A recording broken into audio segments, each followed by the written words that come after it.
Max super speciality hospital Saket, नई दिल्ली ने सोनीपत के सत्यओम अस्पताल के साथ मिलकर इंटरवेंशन कार्डियोलॉजी की ओपीडी सेवा शुरू की है। इस ओपीडी के जरिए अस्पताल ने मरीजों के प्रति अपनी प्रतिबद्धता दिखाई है और उन्हें अन्य शहरों में जाने के बजाय अपने शहर में ही क्वालिटी हेल्थ केयर देने का कदम उठाया है। ओपीडी लॉन्च के मौके पर max super speciality hospital Saket में इंटरवेंशनल कार्डियोलॉजी की डायरेक्टर डॉक्टर अनुपम गोयल ने कहा, मरीज आमतौर पर सीने में दर्द, सीने में दबाव या भारीपन, जबड़ों में दर्द, बाएं कंधे में दर्द, हाथों, कोहनी और कमर में दर्द, सांस में दिक्कत, पसीना, चक्कर आना, मतली और बेहोशी जैसे लक्षणों को इग्नोर कर देते हैं। ये लक्षण अलग अलग मरीज के हिसाब से बीमारी की स्टेज के अनुरूप भिन्न हो सकते हैं। कई मरीज ऐसे होते हैं जिन्हें दिल के दौरे पड़ते हैं या कार्डियोमायोपैथी को पतला करते हैं, अंततः उन्हें एडवांस हार्ट फेल की दिक्कत हो जाती है। डॉक्टर गोयल ने आगे कहा, इंटरवेंशनल कार्डियोलॉजी में टेक्नोलॉजी की एडवांसमेंट ने काफ़ी अहम रोल निभाया है। मिनिमली इन्वेसिव तकनीक समेत कार्डियोलॉजी के क्षेत्र में ट्रांसकैथेटर प्रक्रिया और रिजनरेटिव मेडिसिन जैसी प्रगति हालिया वक्त में हुई है। इन तकनीकों के आने से मरीजों का इलाज बेहतर हुआ है। इलाज के विकल्प अब ज़्यादा हो गए हैं, यानी दिल की बीमारी के इलाज के मामले में ये एक अच्छा दौर है। ये तमाम तकनीक सिर्फ अच्छा इलाज करने में ही मदद नहीं करती, बल्कि मरीज की ओवरऑल जिंदगी में भी सुधार लाती हैं। इस तरह की विशेषज्ञता के साथ हमने जटिल मामलों में भी 90% से ज़्यादा की सफलता दर हासिल की है। जानने वाला कैमरा होता है, उससे अच्छे से पता लगता है स्टेंट की ज़रूरत है, नहीं है, कहाँ डैमेज हो सकती है। आप लोग ने भी देखा होगा, कोई एक पेशेंट स्टेंट के बाद 20-30 साल दिक्कत नहीं करता, किसी किसी को बार बार दिक्कत होती है। तो अगर लेटेस्ट टेक्नोलॉजी यूज़ की जाए तो बहुत चांसेस हैं कि सेफ्टी को बढ़ाया जा सके। ऐसे ही जैसे हम सडन कार्डियक अरेस्ट बोलते हैं, अनफॉर्चुनेटली एरिथमियाज हैं, जो एकदम धड़कन हुई या दिल का दौरा पड़ा, अचानक आदमी को अरेस्ट हो गया, इन सब चीज़ों को भी एड्रेस करने के लिए हुई है फैसिलिटीज। इलेक्ट्रोफिजियोलॉजिकल स्टडीज़ होती हैं कार्डियोलॉजी में, जिसमें अगर हार्ट में एरिथमियाज होने का रिस्क है उसको हम असेस कर सकते हैं, टाइम से ठीक कर सकते हैं। किसी का हार्ट वीक है, हार्ट फेलियर, जैसे जैसे अब पहले था कि एवरेज एज आप सब जानते हैं 60-65 साल की, पिछले 40 साल में अब बढ़ के हम 70-75 के आंकड़े तक आए हैं। और आजकल जो अपना ख्याल रखें तो 80 साल की उम्र हो जाती है। नेचुरली एडवांस एज के साथ हार्ट फेलियर का रिस्क बढ़ जाता है, छोटी मोटी कोई ना कोई बीमारी ऐड होती रहती है।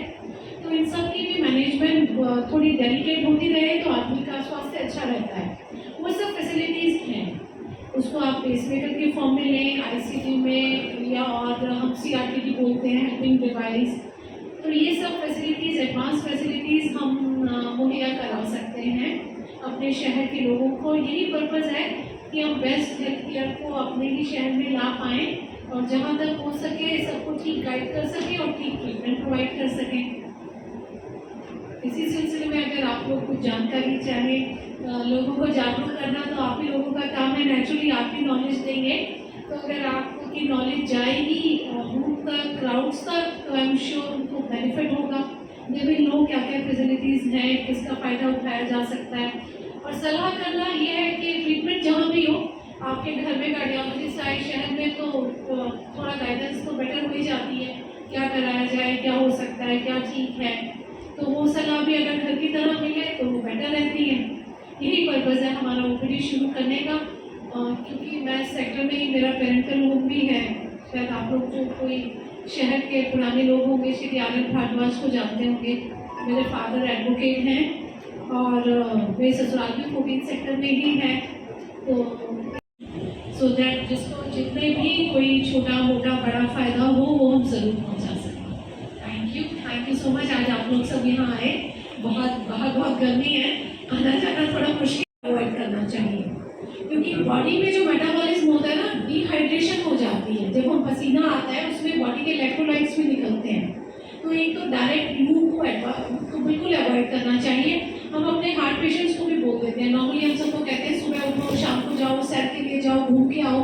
तो ये बोलना पड़ता है कि धूप चढ़ने से पहले आप घूमो, 5-6 बजे निकल जाओ तो घूम के आ जाओ, नहीं तो अवॉइड करो, घर में ही कुछ करो। और दूसरा जो हार्ट फेलियर के पेशेंट हो या किसी मरीज को हमने बोला है पानी का इंटेक कम रखना है, बहुत सिचुएशंस होती है जहाँ हम बोलते हैं कि नमक कम लो, पानी कम लो, वहाँ हम फिर थोड़ा उनको बोल देते हैं कि आप पानी भी नॉर्मल ले लो और नमक भी नॉर्मल ले लो, कम के बदले, क्योंकि पसीना जब निकलते हैं तो उसमें बॉडी से सोडियम, पोटेशियम, इलेक्ट्रोलाइट सब निकलते हैं, तो इसलिए अपनी बॉडी का इलेक्ट्रोलाइट का मेंटेन करना बहुत ज़रूरी है।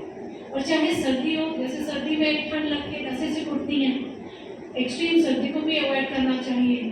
तो जैसे मौसम की ज़रूरत हो उस हिसाब से लाइफस्टाइल को ठीक रखने में ही समझदारी है। अभी जैसे गर्मी जैसे बढ़ती है तो बहुत से लोग पहाड़ों में जाने की तरफ कोशिश करते हैं, क्या धाम में यात्रा में चल रही है, वहाँ से कुछ खबरें आती है कि हार्ट अटैक ज़्यादा हो रहे हैं, तो क्या रीजन होता है कि अचानक से गर्मी और ठंडी और तालमेल वो सेट में होता है, कैसे क्या रहता है? जब आदमी यात्रा प्लान करता है ना, एक तो उसमें एग्जर्शन ऐड हो जाती है, सुबह जल्दी उठे, थक के पहुँचे, और ये बात सही है कि जब ज़्यादा सर्दी होती है तो धमनियाँ सिकुड़ती हैं, और अगर किसी को एक्सर्शन है, डिहाइड्रेशन है, तो क्लॉट बनने का भी रिस्क होता है। बहुत बार हम पेशेंट्स को बोलते हैं जो लंबी यात्रा करते हैं, जैसे स्पेशली एयरप्लेन में, क्योंकि उसमें खड़े होकर चलने जैसी फैसिलिटी नहीं रहती है, लंबा बस का सफ़र है, ट्रेन में तो आदमी फिर भी उठ के थोड़ा बहुत चल लेता है, एक ही जगह पे बैठे बैठे पाँव में क्लॉट बनने का रिस्क बहुत होता है, जो लंग में जाके लंग को ब्लॉक कर सकता है, जिसे पल्मोनरी एम्बोलिज्म बोलते हैं। बहुत कॉमन रीज़न है सडन कार्डियक अरेस्ट का, पता भी नहीं लगता आदमी को हुआ क्या, और जी गया, बस सांस सटकी और गया। तो ये सब चीज़ें ऐड हो जाती हैं, और स्पेशली एक्सर्शन, फिर स्ट्रेस, और आप कितने दिन पहाड़ों पे जालोगे, रहना तो यही है 2 दिन, 4 दिन, 5 दिन, तो उसमें इतनी एक्सर्शन, तो फिर एक्सर्शन तो हो ही जाती है, आने जाने के चक्कर में वो भी तो स्ट्रेस आता है। करेंगे यहाँ पे जो जैसे किसी पेशेंट को मेजर रह जाता है, उसको दिल्ली आप हॉस्पिटल में आते हैं, तो उसके लिए कुछ स्पेशल वो मिलेगा, डिस्काउंट करके दिला रहे हैं? पर्सनल केयर मिलेगी घर के डॉक्टर से, बाकी देखो हॉस्पिटल तो अपने हिसाब से ही चार्ज करेगा, अगर वो फैसिलिटीज़ हैं तो चार्ज तो अलग बात है। अच्छी बात ये है कि आजकल ज़्यादातर लोगों ने मेडिकल इंश्योरेंस कराया हुआ है, और ये भी प्लीज़ आप अपनी बात अपने माध्यम से लोगों को बताओ। Nobody is prepared for illness. हम लोग शादी ब्याह के लिए जोड़ते हैं, घर परिवार के लिए जोड़ते हैं, इलनेस के लिए कोई नहीं जोड़ता, तो it really comes as a very rude shock जब उसके लिए खर्चा करना पड़ता है, but it is a reality. तो अच्छा है कि जितना हो सके अपना मेडिकल इंश्योरेंस करा के रखा जाए, ताकि भगवान न करे जिसको ज़रूरत हो उसको कम से कम अच्छा प्रॉपर ट्रीटमेंट मिल जाए। बाकी ये जो भी ठीक हो वो अलग बात है, बट आपको पता है मेडिकल में पर्सनलाइज केयर बहुत ज़रूरी होती है, उससे बहुत फर्क पड़ता है। आप एक जगह 10 चीज़ें कर रहे हो, उसी जगह एक चीज़ करके आपको काम मिल जाए, पूरा पता लग जाए, वो भी ज़रूरी चीज़ है। मैडम उनकी दुकानदारी भी कुछ अलग से तरीके की होती है ना, इंश्योरेंस फॉलो की ठीक रहता है, आदमी अफोर्ड कर लेता है, जैसे 40 पार करेगा फिर वो इतना हाइट पे ले जाते हैं उसको, तो आम आदमी भर भी नहीं सकता। जैसे जिसका प्रीमियम 40 तक 10 या 12 हज़ार रुपये होता है, उसको सीधा 30 पे ले जाते हैं। पर अगर कॉन्टिन्यूटी में चलो तब भी 30 पे कर देते हैं। उनका अरे वो रेशो कुछ कुछ ऐसा तो एसोसिएशन होनी चाहिए गवर्नमेंट और प्राइवेट सेक्टर की। वैसे गवर्नमेंट की भी मेडिकल इंश्योरेंस है, तो उसमें शायद थोड़ा बेटर होता है, बट बात यह है हम लोग अपने कंट्री में कम खर्च करते हैं मेडिकल हेल्थ पे। अब मेडिकल हेल्थ जैसे आपको भी पता है, सोचो 15-20 साल पहले तक, मुझे तो 36 साल हो गए एमबीबीएस ज्वाइन की, जब हम लोग मेडिकल कॉलेज में थे तब की मेडिकल केयर में और अब में तो ज़मीन आसमान का फर्क आ गया है, तो कॉस्ट तो थोड़ी बढ़ेगी। फिर लोगों की एक्सपेक्टेशन बहुत हो गई ना, पहले आप चेस्ट पेन के साथ जाओ, आपका डॉक्टर देख के अंदाजे से बोलेगा भाई सब ठीक है, क्यों नहीं, तो क्लिनिकली तो पता है, बट आज के टाइम में अब आप since you are medical legally bound, आप जी चाहे 1000 में से एक को कुछ अनएक्सपेक्टेड हो, you are suppose to get the test done, और बेसिक टेस्ट कराने होंगे, तो इस हिसाब से थोड़ा थोड़ा खर्चा मेडिकल का बढ़ता जाता है। तो हम सबको थोड़ा सा तो इसको सीरियसली लेके कुछ प्लानिंग करनी चाहिए अनएक्सपेक्टेड मेडिकल खर्चे के लिए। अब चाहे आप उसको मेडिकल इंश्योरेंस के फॉर्म में लो या गवर्नमेंट सर्विसेज में, ज़रूरतमंद आदमी को टाइम से मिले कवर, वो भी बहुत ज़रूरी है। 30 साल की उम्र में मैडम एक कमाने वाली फैमिली होती है, एक शुरुआत करता है परिवार की, 30 साल में वो ले लेता है, 45 ईयर्स तक वो भरता है आराम से, तब तक जब उसको ज़रूरत भी नहीं होती, हाँ, शरीर भी ठीक रहता है। तो 45 के बाद उसको लगता है कि मुझे जरूरत है, अब मैं इसको 3 की जगह 5 का कर देता हूँ, तो उसका प्रीमियम इतना कर देते हैं कि उससे भागने वाला 30 साल। आप लोग ही थोड़ी अवेयरनेस और फैलाओ, शायद ये इंश्योरेंस कंपनीज तक भी थोड़ा पहुँचेगी, उनको सबको जेन्युइन होना चाहिए, तो वो बड़ी ठीक बात है। हार्ट अटैक से बचने के लिए उपाय बताएं। बिल्कुल, देखिए हार्ट अटैक की कुछ तो कॉजेज़ हैं जो पता है हमें क्या-क्या होते हैं। जैसे आदमी की उम्र बढ़ती है, थोड़ा हार्ट अटैक होने का रिस्क बढ़ जाता है। उसके बाद कुछ बड़े प्रेडिक्टेबल हम फैक्टर्स बोलते हैं जो हो तो हार्ट अटैक का रिस्क बहुत बढ़ जाता है। ब्लड प्रेशर से शुरू करो तो नोबडी शुड प्रिज्यूम कि मुझे ब्लड प्रेशर नहीं है क्योंकि मुझे लग नहीं रहा। ब्लड प्रेशर 90% साइलेंट होता है, इट्स कॉल्ड साइलेंट किलर। तो ये है कि जिसका नॉर्मल भी है ना, 6 महीने में एक बार अपना ब्लड प्रेशर चेक करा लें। तो high blood pressure, high sugar होने से हार्ट अटैक का रिस्क 3 से 4 गुना बढ़ जाता है। शुगर भी ऐसी चीज़ है दिन पे दिन बढ़ ही रही है। फिर स्मोकिंग चाहे वो हुक्के की फॉर्म में हो, बीड़ी की फॉर्म में हो, तंबाकू की फॉर्म में हो, वेपिंग की फॉर्म में हो, जो आजकल यंग जनरेशन करती है, सब नुकसान है। हार्ट अटैक अच्छे भले यंग, आप लोग सोचो कुछ साल पहले तक 20-22 साल का लड़का आए जी मुझे छाती में दर्द है तो कोई मानेगा भी नहीं इसको हार्ट अटैक होगा। आजकल होते हैं हार्ट अटैक से, यंग लड़के आते हैं जिम से सीधा हॉस्पिटल पहुंचते हैं with a massive heart attack. ये जो प्रोटीन सप्लीमेंट्स, ओवर एक्सरसाइज, ये भी सब चीज़ें बहुत नुकसान करती हैं हार्ट को। So blood pressure, sugar, smoking, family history, जैसे अपनी टेंडेंसी है भाई किसी को पतला होने की टेंडेंसी है फैमिली में, वो खा पी ले तो पतला ही रहेगा। ऐसे ही हार्ट अटैक किसी को होने की टेंडेंसी हो तो उसको प्रिकॉशंस लेते हुए थोड़ा रिस्क बढ़ जाता है। ये सब चीज़ें, ओवरवेट और एक्सरसाइज ना करना। अब काम ही अगर सुबह से रात तक बैठ के करने का है तो कोई बेचारा करे भी क्या, पर बात ये अपने लिए टाइम थोड़ा कहीं एडजस्ट करना पड़ेगा। Lack of physical activity is a new smoking, हम इसको ये मानते हैं, सिटिंग इज न्यू स्मोकिंग।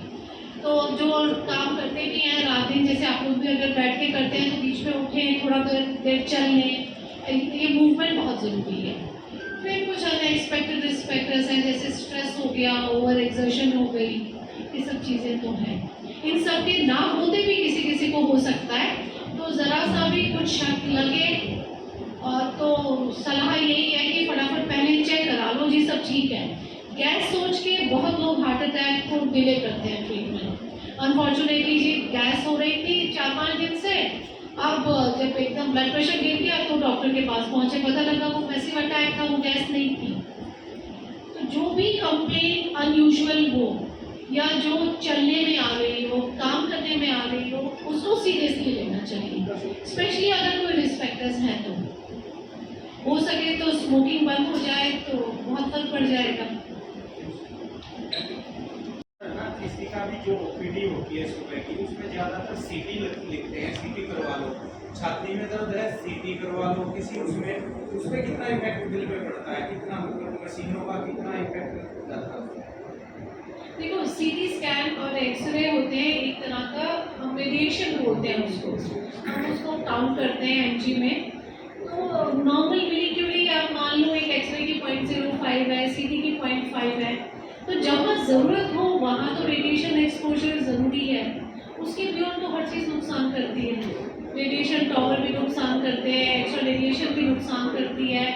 और पेन के लिए सीटी स्कैन दिखाएगा आपको बोन्स, मसल्स, लंग, मोटे तौर पे हार्ट, इससे ज़्यादा तो नहीं कुछ बता पाएगा। तो जहाँ ज़रूरत हो वहाँ तो टेक्नोलॉजी ज़रूर यूज़ होनी चाहिए, बाकी ओवर यूज़ और गलत यूज़ तो हर चीज़ का ही खराब है।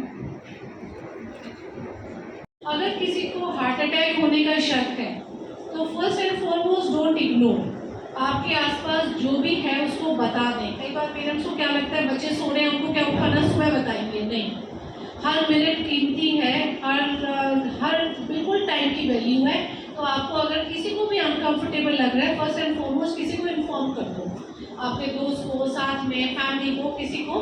खुद भागना है, ड्राइव करना है करके हॉस्पिटल जैसे चीज़ अगर अवॉइड हो सके तो ज़रूरी है। कुछ और साधन ना हो तो अलग बात है। एट द अर्लीस्ट डॉक्टर से संपर्क किया जाए। पहले हम बोलते थे मुंह में सॉर्बिट्रेट की गोली रख लो, वो हम आजकल नहीं कहते, क्योंकि क्या होता है हार्ट अटैक में कभी कभी बीपी लो होता है, सॉर्बिट्रेट की गोली रखो उससे बीपी और कम हो गया, आँख भी उठ के चलने लगा, चक्कर खा के गिर गया।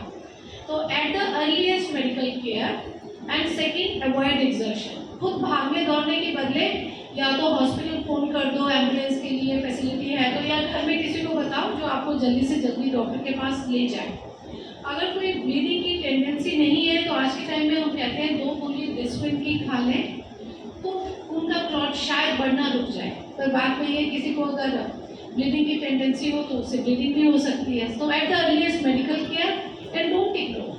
बस अगर लोग इग्नोर ना करें सिम्टम्स को तो उससे भी और बीमारी जितना टाइम से पकड़ी जाएगी। जैसे हार्ट अटैक का मतलब हुआ हार्ट की 3 मेन नसों में से एक में ब्लॉकेज आके हार्ट के उस हिस्से को ब्लड नहीं जा रहा। अब अगर वो टाइम से ठीक हो जाए तो हार्ट नॉर्मल का नॉर्मल रह जाएगा।